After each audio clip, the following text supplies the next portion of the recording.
అందరికీ నమస్కారం. మనతో పాటు ఐకాన్ ఆస్ట్రాలజర్ గట్టుబల్ సురేష్ బాబు గారు ఉన్నారు. గురుగారితో మాట్లాడదాం. గురుగారు నమస్కారం. జై శ్రీమన్నారాయణ. గురుగారు, 2025 సంవత్సరంలో కన్యా రాశి వారికి జనవరి నుంచి డిసెంబర్ వరకు ఎలాంటి ఫలితాలు ఉండబోతున్నాయి? గ్రహస్థితి ఎలా ఉంది? రెమెడీస్, ఎటువంటి రెమెడీస్ చేసుకుంటూ బాగుంటుందో మాకు తెలియజేయండి. అలానే అయితే మనము చూసినట్లయితే కనుక కన్యారాశికి మిశ్రమ ఫలితాలు ఉన్నాయని చెప్పుకోవచ్చు. 2025 సంవత్సరంలో బాగానే ఉంటుంది. అయితే గత 2-3 సంవత్సరాలుగా చూసినట్లయితే ఈ 2023, 24, 25 ఎట్లయితే ఉన్నాయో ఈ 2024 వరకు కూడా లాస్ట్ ఆగస్టు సెప్టెంబర్ వరకు కూడా 2024 ఆగస్టు సెప్టెంబర్ వరకు కూడా ఉన్నటువంటి ఫలాలు ఎట్లయితే నడుస్తూ ఉన్నాయో వీటికన్నా కొంతమేరకు మెరుపు వస్తుంది. ఎందుకు ఆగస్టు అని చెప్తున్నా అంటే అక్కడి నుంచి మార్పులు మొదలవుతాయి. ఈ కన్యారాశి వాళ్ళకి ఏంటంటే గ్రహాల రీత్యా మనకి 2025 మారినప్పటికీ 6 నెలల ముందు నుంచి వీళ్ళ మార్పులు మొదలవుతాయి. ఈ మార్పులు మొదలవడం వలన అంటే నెక్స్ట్ మనకి 2025 మార్చి తర్వాత వీళ్ళలో వచ్చేటువంటి చూసేది ఎలా ఉండేదంటే ఊడలు బళ్ళు అవుతాయి. అంటే ఏదైతే వీళ్ళకు ఉన్నటువంటి ఆలోచన, వీళ్ళకు ఉన్నటువంటి ఆచరణ ఉన్నదో అది నిలబెట్టుకునేడానికి ఆస్కారం ఎక్కువగా కనిపిస్తుంది. కన్యారాశి వాళ్ళకి టోటల్గా చూసినట్టయితే అంతా కూడా బాగుందని చెప్పుకోవచ్చు. ఎందుకంటే మనకి గురువు వచ్చేసి 15 మే 2025లో మారుతున్నాడు. అలానే శని వచ్చేసి 29 మార్చిలోనే మారుతున్నాడు. అలా 2025. అలానే మనకి రాహుకేతువు కూడా 30 మే 2025 మారుతున్నారు.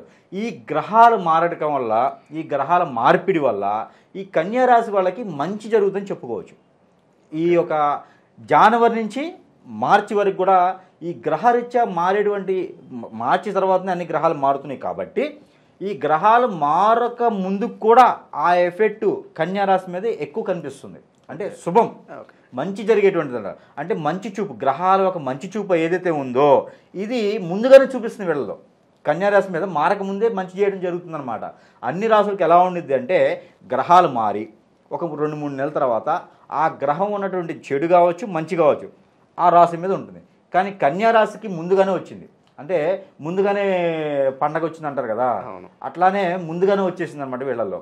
అదృష్టం అనేది లాస్ట్ 2024 ఆగస్టు నుంచి మొదలయ్యేసి చిన్న చిన్నగా గ్రోత్ అవుతూ 2025 మార్చి వరకు కూడా అదృష్టం అనేది అలా కంటిన్యూ అవుతుంది.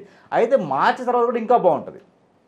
అయితే ఇప్పుడు జనవరి నుంచి మార్చి వరకు ఎట్లా ఉంటుందంటే గ్రహాలు మార్చి తర్వాత మారుతున్నాయి. కాబట్టి వీళ్ళలో ఉన్నటువంటి ఉపనిషత్తులు ఏదైతే ఉందో వీళ్ళు చేసేటువంటి ఆధ్యాత్మికంగా కావచ్చు, వీళ్ళు చేసేటువంటి దైవారాధన కావచ్చు, వీళ్ళు చేసేటువంటి ప్రక్రియ ఎలా ఉంటుందంటే మంచి ఒక ఉన్నత స్థాయికి వెళ్ళాలన్న ఆలోచన ఏదైతే ఉందో ఇవన్నీ కూడా ముందు అడుగు వేసేదానికి ఆస్కారం ఎక్కువ కనిపిస్తూ ఉంది. ఈ జనవరి నుంచి మార్చిలోపు ఏదైనా టెంపుల్స్ కట్టించాలన్నా, ఏదైనా ఉన్నటువంటి అనాథాశ్రమాలు నిర్మించాలన్నా, లేదా ఇంకొక నలుగురికి సహాయం చేయాలన్నా ఈ ఆలోచనలన్నీ కూడా కేంద్రీకృతమయ్యేసి ముందు అడుగు వేసేదానికి ఆస్కారం ఉంటుంది. ఎవరైనా మంచి సపోర్టింగ్ దొరకటం.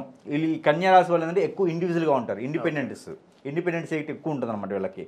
అలానే ఈ కన్యారాశి వాళ్ళకి ఈ ఒక జనవరి 2025 నుంచి మార్చి వరకు కూడాను ఎవరైనా సపోర్టింగ్ దొరికేసి అనాథాశ్రమాలు కానివ్వండి, ట్రస్టులు కానివ్వండి, టెంపుల్స్ నిర్మించడం కానివ్వండి, ఏదైనా ఉన్నతమైనటువంటి స్థానానికి వెళ్ళేదానికి వేసుకున్నటువంటి అడుగులు ఏదైతే ఉందో దీనికి వేసుకునేదానికి ఎక్కువగా సపోర్టింగ్ కనిపించడం అవకాశం ఎక్కువ కనిపిస్తూ ఉంది. వీళ్ళు దీన్ని మాత్రం చేజార్చుకోకుండా, ఎందుకు వీళ్ళ సపోర్ట్ అనుకోకుండా వాళ్ళందరినీ కూడా చేసుకొని వాళ్ళ సపోర్ట్ తీసుకుని వీళ్ళు కూడా పైకి వస్తే రానున్న కాలానికి నలుగురికి వీళ్ళు చాలా ఉపయోగపడతారు, చాలా ముందు చూపుతూ ఉంటారు. కాబట్టి అన్ని రాసులు వాళ్ళకు కూడా వీళ్ళు చాలా ఉపయోగపడతారు అనమాట. వీళ్ళు ఎప్పుడు కూడా చేజార్చుకోకుండా ఈ ఒక ఎవరైతే వస్తారో వాళ్ళని ఆదరగా తీసుకొని వీళ్ళు ముందుకు వెళ్తే చాలా బాగుంటుందని మనం చెప్పుకోవచ్చు. అలానే వీళ్ళకి వచ్చేటువంటి పర్సన్స్ కూడా మంచి చేస్తాను, మీకు నేను సపోర్ట్ చేస్తాను, మీ వెనుకుండి నేను నడిపిస్తాననేటువంటి పర్సన్స్ని కూడా వీళ్ళు ఎంచుకొని తీసుకొని వీళ్ళకి అలానే మంచి పర్సన్స్ వచ్చేసి వీళ్ళకి సపోర్టింగ్ చేసే విధంగా ఉంటే కనుక వీళ్ళకి ఆ మంచి పర్సన్స్ రావాలి, సపోర్టింగ్ చేసేవాళ్ళు బాగుండాలి, మనకి బాగా అందరూ కూడా మంచి చేయాలనుకుంటే కనుక వీళ్ళు చిన్న రెమెడీస్ చేసుకుంటూ ఉంటే సరిపోతుంది. వీళ్ళు ఏంటంటే ఈ జీడి గింజలు ఉంటాయి. ఈ జీడి గింజలు ఎందుకంటే శని భగవాను యొక్క ఇప్పటివరకు శని బాధిస్తుంది వీళ్ళని, ఇప్పుడు తొలగిపోతున్నాడు.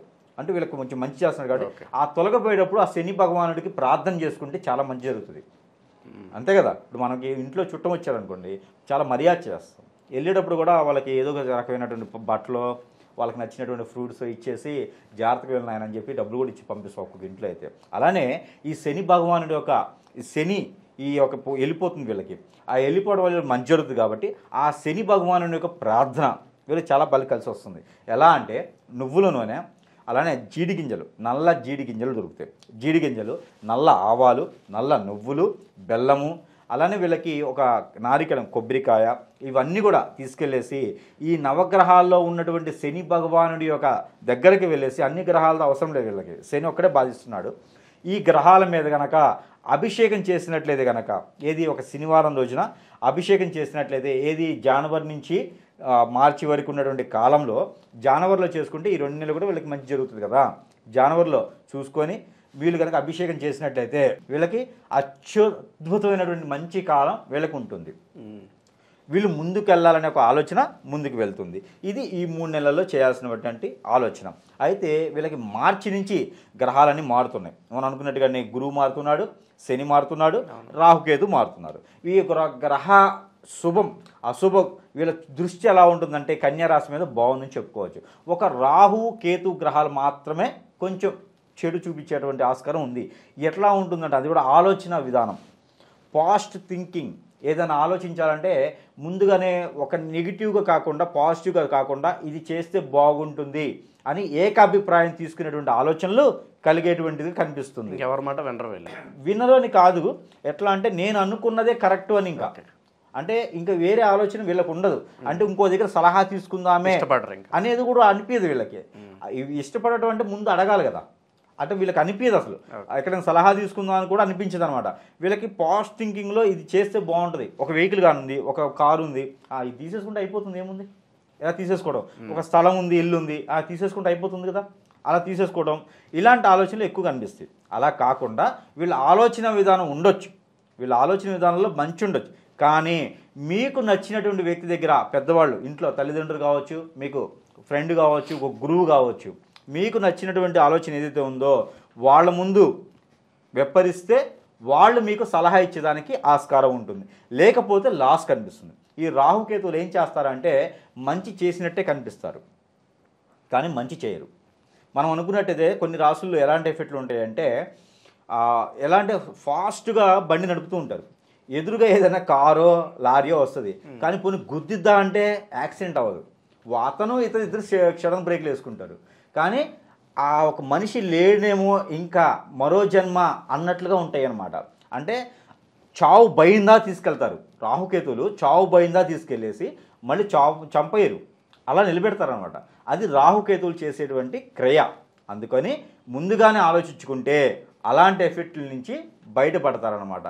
ఆలోచన వాళ్ళకి చెప్పలేదనుకోండి, మనం ఆలోచిస్తాం. ఇప్పుడు సపోజు కన్యారాశి వాళ్ళకి ఏంటంటే ఎక్కువగా హోటల్స్ కానివ్వండి, గోల్డ్ షాప్స్, లేడీస్ ఎంపోరియంస్, ఇలాంటి షాప్స్ ఎక్కువ పెట్టేటువంటిది ఉంది నెక్స్ట్ ఇయర్లో. అలా ఆలోచన లేకుండా ఎక్కువ రెంట్లు పెట్టో, షాప్ బాగా లేకుండా తీసుకోనో, సరుకు వేరే దగ్గర తీసుకురావాల్సింది ఇంకో దగ్గర పర్చేజ్ చేసో ఇలా లాస్ అవుతారు. వీళ్ళు చేసే బిజినెస్ సక్సెస్ అవుతారు, కానీ ఆలోచన లేకుండా ఇలాంటివి చేస్తే ఎక్కడో దగ్గర లాస్ అయిపోతారు. అదే ఆలోచించుకొని చేస్తే మంచిగా ఉంటుంది అనమాట. అంటే ఈ ఒక మార్చి నుంచి జూన్ వరకు ఇలాంటి ఆలోచన చేస్తారు కాబట్టి పర్టికులర్గా అలా చెప్తున్నాను. అయితే వీళ్ళు అలాంటి ఆలోచన వాళ్ళ వరకే పెట్టుకొని ఎంతవరకు అయితే మెదుగుతారో అంతవరకు ఎదుగుతారు. ఎంత ఎదిగినా కూడా మెదిగి ఉండాలి. అందుకని చెప్పేసి వేరే వాళ్ళు ఆలోచన చేసుకుంటే చాలా మంచిగా ఉంటుంది. అయితే ఒక 5 గురువులకి, గుళ్ళో ఉండేటువంటి బ్రాహ్మణులకైనా పర్వాలా, ఒక 5 కనుక వీళ్ళు మోయిన అంటే వాళ్ళకి తినేదానికి ఆహారం ఉంటుంది కదా, బియ్యము, ఉప్పు, పప్పు, గింజలు ఉంటాయి. ఇవన్నీ కూడా మోయిన్ అంటే మనకు అందరికీ తెలిసి ఉంటుంది కదా, కాయగూరలు ఇవ్వాలి, ఆకుకూరలు ఇవ్వాలి, బియ్యం ఇవ్వాలి, నూనె, బెల్లము, చింతపండు, ఉప్పు, కారం, ఇలా తినేటువంటిది ఏదైతే కావాలో ఇవన్నీ కూడా తీసుకెళ్ళేసి బ్రాహ్మణుడికి కనుక మోయిన్ వండుకొని తినండి నాయన అని చెప్పేసి ఒక 5 మినిమం ఇస్తే ఆ ఒక ఎఫెక్ట్ నుంచి బయటపడి వీళ్ళకి మంచి జరిగేదానికి ఆస్కారం ఉంటుంది. అయితే తర్వాత జూన్ నుంచి ఆగస్టు, సెప్టెంబర్, అక్టోబర్ వరకు కూడాను ప్రెడిక్షన్ ఎలా ఉంటుందంటే వీళ్ళకి ఎడ్యుకేషన్ పరంగా కొంచెం ఇబ్బంది కనిపిస్తూ ఉంది, విదేశయానానికి ఇబ్బంది కనిపిస్తూ ఉంది. అయితే అందుకని వీళ్ళు ఏంటంటే ఆ విదేశయానానికి ఎడ్యుకేషన్ పరంగా అంటే శని భగవాన్ యొక్క కృప అనేది వీళ్ళకి చెడు దృష్టి పోయేసి మంచి శుభంగానే ఉంటుంది. కానీ ఏంటంటే ఈ రాహుకేతు దోషం అయితే ఉంది కదా, అందుకని చెప్పేసి అని గోధుమలు 1 కిలోంపావు, అలానే పచ్చ పెసలు 1 కిలోంపావు తీసుకెళ్ళేసి, అదే మనకి బఠానీ అని దొరుకుతుంది, మనకి బఠానీ అంటే మీకు తెలుసు కదా, ఎర్ర బఠానీ ఉంటుంది, ఆ బఠానీ 1 కిలోంపావు ఇవి తీసుకెళ్ళి ఏదైనా పారేటువంటి నీటిలో కనుక వాటిని ఇవన్నీ చదువుకు నాకు అంతా మంచి జరగాలనైనా రాహుకేతు దోషాలతో నాకు ఉండకూడదని చెప్పేసి అని మనం మనస్ఫూర్తిగా తలుచుకొని పారేటువంటి నీటిలో కనుక వాటిని వదిలేసి ఎక్కడైనా అదే రోజున ఏదైనా అమ్మవారి గుడిలో దీపారాధన చేస్తే కనుక ఆ ఒక దోష పరిహారం పోయేసి మంచి జరిగేదానికి ఆస్కారం ఎక్కువగా ఉంటుంది. అయితే కనుక మనకి ఆగస్ట్ నుంచి సెప్టెంబర్ అక్టోబర్ వరకు ఈ పరిహారం చేయాలి. అక్టోబర్ నుంచి డిసెంబర్ వరకు కూడా వీళ్ళకి ఎక్కువగా ఎక్కడి నుంచి వచ్చిన డబ్బులు కానివ్వండి, పేరు ప్రఖ్యాత ఉన్నటువంటి పర్సన్స్ కానివ్వండి, ఇందులో పొలిటీషియన్స్లో ఉన్నవాళ్ళు, రాజకీయంగా పొలిటీషియన్స్లో సెలబ్రిటీస్గా ఈ కన్యారాశి వాళ్ళు ఎవరైనా ప్రజల మనిషిగా ఉండేటువంటి పర్సన్స్ ఎవరైనా ఉంటే కనుక వీళ్ళు కనుక కనీసం 1 గ్రామ్ బంగారం లేదా వెండి, మినిమం 10 గ్రాములు వెండి కనుక ఎవరికైనా దానం చేయడం ద్వారా వీళ్ళకి మంచి జరుగుతుంది. ఇవి చేయలేని పక్షాన మనకి ఆకు ఉంటుంది. ఏం ఆకు అంటే అది మనకి ఉమ్మెత్త ఆకు ఉంటుంది. ఈ ఉమ్మెత్త ఆకుని కనుక మనం పూజించేసి అది కనుక ఇచ్చుకుంటే దానానికి అది కూడా చాలా మంచి జరిగేటువంటి ఆలోచన ఉంటుంది. వీళ్ళు ఈ దానాలు చేస్తే వీళ్ళకు ఉన్నటువంటి ఆర్థిక స్థితి కూడా ఈ ఆర్థిక స్థితిగతులు కూడా వీళ్ళకి మెరుగుపడతాయి అన్నమాట. ఎందుకుగా అంటే ఇప్పుడిప్పుడే సంపాదనలోకి వచ్చేసి ఇప్పుడిప్పుడే శని భగవాన్ యొక్క చెడు చూపు పోయేసి మంచి చూపు పడుతుంది కాబట్టి సంపాదన కూడా వీళ్ళకి అధికంగా ఉంటుంది. అందుకని ఇంకోటి, దీర్ఘకాలిక ఎప్పటి నుంచో పెళ్లి కానటువంటి పురుషులు కనుక కన్యారాశిలో ఉంటే వాళ్ళు ప్రయత్నం చేస్తే ఖచ్చితంగా మ్యారేజ్ అవుతుంది. వాళ్ళకి కూడా ఏం మ్యారేజ్ అవుతుందంటే లవ్ మ్యారేజ్ అయితే కాదు, అరేంజ్ మ్యారేజ్ అవుతుంది. ఎక్కడైనా దూరంగా ఉన్నటువంటి బంధువులు కానివ్వండి, దూరంగా ఉన్నటువంటి ఫ్రెండ్స్ కానివ్వండి తీసుకొచ్చేటువంటి మ్యాచెస్ వీళ్ళకి ఎక్కువగా జరిగేటువంటి ఆస్కారం కనిపిస్తూ ఉంది. ఆ ప్రయత్నాలు కూడా వీళ్ళు చేయవచ్చు. అయితే వీళ్ళకి కన్యారాశి మగవాళ్ళకి ఎప్పటి నుంచో పెళ్ళిళ్ళు కానటువంటి వాళ్ళు ఉంటే కనుక వాళ్ళకి ఇంకొంచెం సూక్ష్మంగా నేను చెప్పాలనుకుంది ఏంటంటే, వాళ్ళు ఉన్న ఊరి నుంచి అంటే ఎక్కడైతే పుడతారో అక్కడ దిక్కు నుంచి ఉత్తరం వైపు కానీ తూర్పు వైపున కానీ వచ్చేటువంటి మ్యాచెస్ వాళ్ళకి కుదిరి వాళ్ళకి మంచి సంబంధం దొరికి వాళ్ళు లైఫ్లో సెటిల్ అయ్యేదానికి ఒక ఆస్కారం ఉంటుంది. కాబట్టి ఈ ప్రయత్నాన్ని ఎవరు కూడా వదులుకోవద్దు, మర్చిపోవద్దు. ఈ దానాలు కూడా చేసుకుంటే ఈ సంవత్సరం పొడుగుతా ఈ రాహుకేతు కానివ్వండి, గురువు కానివ్వండి, శని కానివ్వండి, ఏది కూడా గ్రహం బాధించదు. వీళ్ళకి అన్నీ కూడా అనుకూలంగా వెళ్ళేదానికి ఆస్కారం ఎక్కువగా ఉంటుంది. కాబట్టి ఈ ప్రయత్నాలన్నీ కూడా ఈ కన్యారాశి వాళ్ళు ఈ యొక్క పరిహారాలు చేసుకొని అంటే ఏ గ్రహం కూడా వీళ్ళని బాధించకుండా బాగుంటుంది. కాబట్టి ప్రయత్నాలు చేయండి, అందరూ కూడా అదృష్టవంతులు అవ్వండి. ఇది కన్యారాశి వాళ్ళ ప్రెడిక్షన్స్. 2025 సంవత్సరంలో ఓవరాల్గా కన్యారాశి వారికి ఎలాంటి ఫలితాలు ఉంటాయి, అలాగే మీరు చేసుకోవాల్సిన పరిహారాలు తెలియజేసినందుకు ధన్యవాదాలు గురు.